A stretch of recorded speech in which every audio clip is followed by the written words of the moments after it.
Trachea is present in the mid of our chest, बिल्कुल mid में present होती है चेस्ट के, आप यहाँ डायग्राम में देख सकते हैं। जब ये मिड में पहुंच जाती है तो it will divide into two bronchi, दो अलग अलग पाइप, एक लेफ्ट साइड एंटर कर जाएगी और एक राइट साइड एंटर कर जाएगी। उन ब्रांचेस को हम ब्रोंची बोलते हैं। अब जो ये ब्रोंचीज हैं ये फर्दर डिवाइड कर जाती हैं और प्राइमरी, सेकेंडरी, टर्शरी इस तरीके से डिवाइड करती रहेंगी और पाइपलाइन का पूरा नेटवर्क बना देती है हमारे लंग्स के अंदर। उनको हम ब्रोंचियोल्स बोलते हैं। ये ब्रोंचियोल्स के बाहर बिल्कुल लास्ट में एयर सैक, मतलब ब्लाइंड सैक होते हैं जिनकी कोई फर्दर ओपनिंग नहीं होती इस तरीके के, इनको हम एयर सैक या एल्व्यूलोई बोलते हैं। इसी फ्लैप, मतलब इन्हीं एल्व्यूलोई से हमारे लंग्स बन जाते हैं, एक राइट लंग और एक लेफ्ट लंग। तो ये थी हमारे रेस्पिरेटरी सिस्टम की स्ट्रक्चर। अब अगर हम ट्रैकिया पे देखें तो ट्रैकिया के बाहर आपको रिंग लाइक स्ट्रक्चर दिखाई दे रही होंगी, ये वाली। तो ये बेसिकली कार्टिलेज की बनी हुई होती है, सॉफ्ट बोन जिसको बोला जाता है। इनका काम क्या होता है, ये हमें कोलैप्सिंग, जो एयर अगर मतलब मान लो कम हो गई है तो ये एयर पाइप हमारी कोलैप्स मतलब सिकुड़ सकती है, उस सिकुड़न से, श्रिंकेज से ट्रैकिया को कार्टिलेज बचाएंगे। अगर ऐसा ना होता तो क्या है, कभी भी हमारी सांस में रुकावट आ सकती थी। तो rings of cartilage will prevent the trachea from collapsing, उसको मतलब बंद होने से या श्रिंक होने से हमारी हेल्प करेगा। सेकंड फंक्शन क्या होता है इसका, जब भी एक्सीडेंटली फूड एयर पाइप के अंदर एंटर कर जाता है तो ये क्या करेगा, ये कॉन्ट्रैक्ट होके ऊपर की साइड उस फूड पार्टिकल को धकेल देगा। तो वो हमारे माउथ के थ्रू हम उनको बाहर फेंक सकते हैं या फिर वो इसोफेगस में ऑटोमेटिकली एंटर कर जाते हैं। तो कार्टिलेज जो हैं, ये फ्लैप्स हैं, ये बहुत ही ज्यादा इंपॉर्टेंट रोल प्ले करते हैं। तो एयर नेजल कैविटी फेरेंक्स से होती हुई ट्रैकिया के अंदर एंटर कर जाती है। ट्रैकिया के बाद आपकी ब्रोंची से ब्रोंचियोल्स में जाएगी और ब्रोंचियोल से एयर सैक के अंदर जाएगी।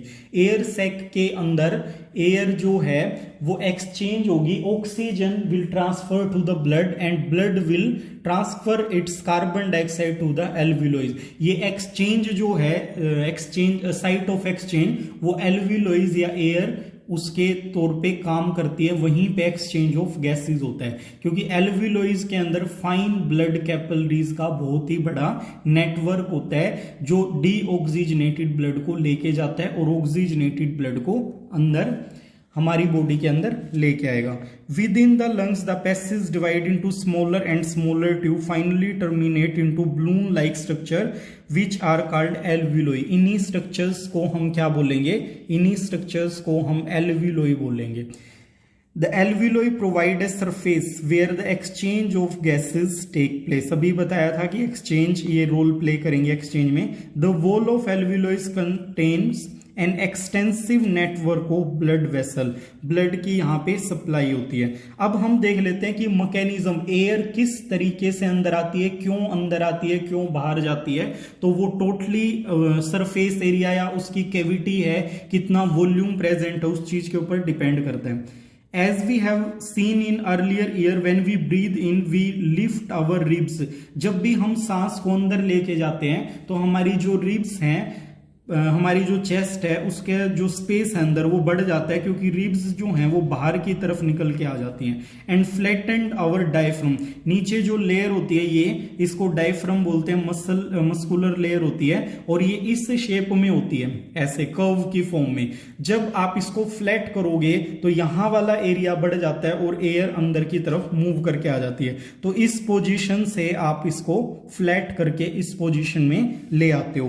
तो रिब्स जो हैं वो बाहर की तरफ मूव कर गई हैं और डायफ्रम नीचे की तरफ मूव कर गया है। इसकी वजह से क्या होगा, चेस्ट के अंदर स्पेस बढ़ जाएगा और स्पेस बढ़ने से एयर प्रेशर अंदर कम हो जाएगा। उस एयर प्रेशर को मेंटेन करने के लिए एयर जो है हमारी बॉडी के अंदर एंटर कर जाती है। जब हम एक्सहेलेशन करते हैं, मतलब एयर को बाहर निकालना है, उस केस में क्या होगा, रिब्स दोबारा से अंदर की तरफ मूव करेंगी। ये जो बोनी स्ट्रक्चर्स हैं यही आपकी रिब्स है अंदर की साइड। तो इन रिब्स के अंदर जाने से क्या होगा, कैविटी कम हो जाएगी, साथ में डायफ्रम अपनी ओरिजिनल पोजीशन में आ जाएगा। तो एयर के जो प्रेशर है वो अंदर इंक्रीज हो जाएगा, क्योंकि कैविटी का साइज क्या हो गया, छोटा हो गया है। तो उस केस में क्या होगा, एयर आपकी बाहर आ जाएगी और उसको हम बोलते हैं एक्सहेलेशन। तो इनहेलेशन और एक्सहेलेशन ये आपकी रिब्स और डायफ्राम या आपकी मसल्स होती हैं उनकी मूवमेंट से क्रिएट होता है। तो इस तरीके से क्या करते हैं, हम अपनी बॉडी के अंदर एयर का फ्लो करवाते हैं, एक्सचेंज करते हैं, वो सब इसी तरीके से होता है। When the body size of animal is large, अगर बॉडी साइज लार्ज है किसी एनिमल का, the diffusion pressure cannot take care of oxygen delivery in all part of the body. पूरी बॉडी में सिर्फ ऑक्सीजन को डिफ्यूजन से तो पहुंचा नहीं सकते हैं, क्योंकि सपोज करो ह्यूमन का ही, एलिफेंट का एग्जांपल लेते हैं, ह्यूमन का एग्जांपल लेते हैं, तो बॉडी साइज बहुत बड़ा होता है, लंग्स से अपने आप डिफ्यूजन के थ्रू, डिफ्यूजन क्या होता है, movement of molecule from their higher concentration to lower concentration. अब हमारे लंग्स से एयर पैर तक अपने आप मूव करके नहीं जा सकती, उसके लिए क्या होता है, हमारी बॉडी के अंदर एक रेस्पिरेटरी पिगमेंट होता है जिसको हम हीमोग्लोबिन बोलते हैं, आरबीसीज के अंदर ये प्रेजेंट होता है। ये ब्लड से ऑक्सीजन को अपने साथ बाइंड करवा के लेके जाएगा और पूरी बॉडी में उसको सर्कुलेट करवा के आएगा। तो लंग्स में जब आएगा then that it will bond with the oxygen, and when it will go into the body cell, there it will bind with the carbon dioxide, और उसी कार्बन डाइऑक्साइड को लेके ये हमारे लंग्स के अंदर आ जाता है। हीमोग्लोबिन की एक प्रॉपर्टी है कि जो भी गैस ज्यादा अमाउंट में प्रेजेंट है ये उसी के साथ बॉन्ड बनाएगा।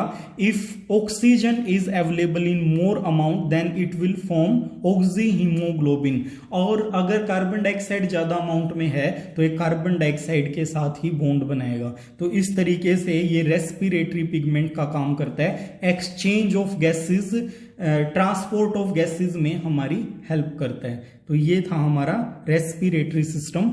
Next we will discuss the transportation system of human. In the last video we discussed about the respiration and breathing.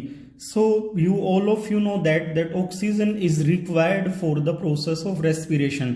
तो इस वीडियो में हम पढ़ेंगे कि किस प्रकार से ऑक्सीजन को हम अपनी बॉडी के अंदर लेके आते हैं और किस तरीके से कार्बन डाइऑक्साइड को बाहर निकाला जाता है। तो इस चीज के लिए हमें एक स्पेसिफिक ऑर्गन चाहिए प्रॉपरली जो वर्क करे हमारे लिए। तो उस ऑर्गन का नाम है, उस सिस्टम का नाम है human respiratory system. So first of all we will discuss about the structure of the respiratory system. It will start from the external nostril. हमारे नाक के जो पोर होते हैं उनको हम नोस्ट्रिल बोलते हैं। तो एक्सटर्नल नोस्ट्रिल से जो एनवायरनमेंट के डायरेक्टली कॉन्टेक्ट में है वहां से हमारा रेस्पिरेटरी सिस्टम शुरू हो जाता है। तो नोस्ट्रिल जो है नोज के थ्रू आपके ऊपर जाएंगे और नेजल पैसेज के में ओपन हो जाते हैं पाइप के थ्रू। तो नोज जो है हमारी एक्सटर्नल नोज, उसके अंदर क्या होता है, जब एयर एंटर करती है तो बाहर की एयर बहुत ज्यादा ठंडी, गर्म, डस्ट पार्टिकल वाली किसी भी तरीके की हो सकती है। तो इसीलिए हमारी नोज में फाइन हेयर का नेटवर्क होता है जो क्या करता है, एक सीव की तरह काम करता है, छलनी की तरह। जो भी डस्ट पार्टिकल हैं उनको बाहर रखने में हमारी हेल्प करेगी। उसके बाद नोज के अंदर म्यूकस ग्लैंड होते हैं, जो डस्ट पार्टिकल हैं, बैक्टीरिया हैं, माइक्रो ऑर्गेनिज्म है, उसको वो म्यूकस जो विस्कस लिक्विड हमारी नोज में रिलीज होता रहता है वो उसको ट्रैप करने में हमारी हेल्प करेगा। नोज के अंदर पतली जो ब्लड कैपिलरीज हैं, fine blood capillaries, those will maintain the temperature of that air. अगर वो बहुत ज्यादा ठंडी हवा है तो उसको गर्म करने में हेल्प करेगी, और बहुत ज्यादा गर्म है तो उसको ठंडी करने में हमारी हेल्प करेगी। तो फिल्टर्ड एयर जो है वो नेसल पैसेज के थ्रू आपका फेरिंग्स में एंटर कर जाता है, जहां पे कॉमन ओपनिंग होती है फूड पाइप की और एयर पाइप की। तो फेरिंग्स से होते हुए एयर आपकी एंटर करेगी हमारी एयर पाइप के अंदर, जिसको हम ट्रैकिया बोलते हैं। तो ट्रैकिया के टॉप पे ही लैरिंक्स प्रेजेंट होता है। Larynx is known as voice box in common language. Larynx के ऊपर दो आपके कार्टिलेज के फ्लैप होते हैं और वो स्ट्रेच्ड होते हैं एयर पाइप के ऊपर। जब भी आप एयर को टंग से कट करोगे, vibration will be transfer to those larynx box and that will help us to produce the voice और साउंड। तो